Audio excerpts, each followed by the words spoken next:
What is up, everybody? KJ here, and in this video I'm seeing some stuff going on with Bitcoin that's making me extremely uneasy. I have closed all leverage long positions and minimized some spot exposure as well. I think this is a time to really be an observer and let the market prove itself. I'm not liking what I'm seeing, and I wasn't planning on doing a video today, but like I said, I'm going to keep you guys updated on what I'm seeing down to the minute. This video was actually supposed to be produced a couple hours ago, but I'm having a little technical difficulties. It's tough to be a YouTuber. Speaking of YouTubers, these big guys, they got like 1 million subscribers. They're doing this clickbait content, and they're constantly fucking wrong. They're always wrong. They're getting you wrecked. I want to get my content out to help more people, so I need your help. Just like, comment down below, subscribe. Just give me a little interaction on these. I want to get a broader audience. I love doing these videos, but like I said before, I don't like screaming into the void. I'm going to keep doing it, though. I'm going to keep giving you these updates. I'm going to keep giving you content and trying to help put you in the right place of the market. If you're interested in becoming a better trader, now is the best time to learn.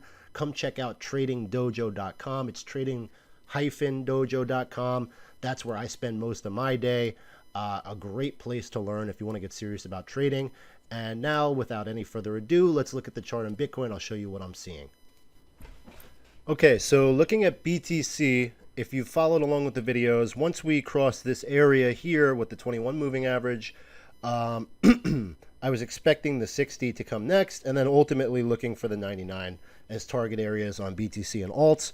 BTC rejected 2 days ago by the 60. That was expected. The first pass usually going to be a rejection, and now we've rejected once again today. If you recall as well, we were looking for back here, we were looking for the 200 weekly moving average to then flip as support, but reject the first time as well and then break above. So now we've broken above. It created a nice move, but at the same time, like when you zoom out on the daily, you have to understand that basically, like you see this wick right here, this is the range high. We've taken it out. We've tested a key moving average, which has rejected twice so far. This has the potential to be a bull trap that then pushes price back down to the bottom of the range, potentially even breaking it. And you could create a bear trap down there somewhere as well. I'm not saying that that's exactly what's going to happen, but when I look at like the 1 hour, there are a couple things that I'm concerned about. Like, I know I was talking about Trading Dojo. We called out a signal yesterday to long Bitcoin at 22,500. That's like right here, basically. And the reason being so is this blue line that you're seeing. This is the 99-day moving average.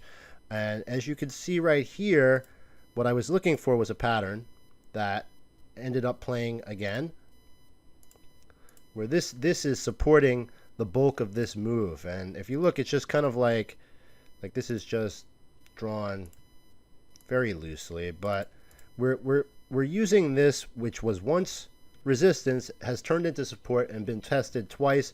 If you look structurally, like look at this move, how it curves down, takes out the low, bounces off the 99-day moving average. You saw the same thing yesterday, and my target for this was 23K even and 23.5. That was TP2.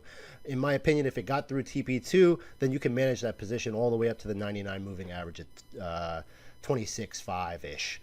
So it would have been a really nice move.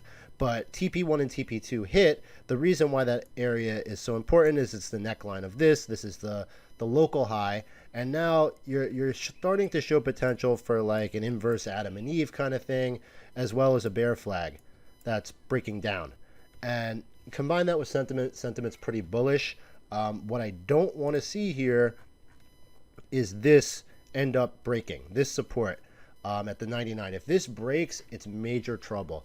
So for right now, I am not in any leverage longs at all, still having some spot exposure, but I'm playing it, moderately. Remember, it's still a bear market, guys, and you want to make as much money as possible in the bear market so that once the bull hits, you can compound those gains. Those gains become even larger. The more capital you have to allocate yourself at the bottom, the more you make when the bull hits. So the inverse of that is if you lose all your money in the bear market, like at the bottom, but chopped up, you don't get to profit off the bull. So you really don't want to be in that situation. In my opinion, right now, crypto as well as Bitcoin is in a position where you have to take risk off. You got to be risk off, or at the very least not leverage long. Let it prove itself.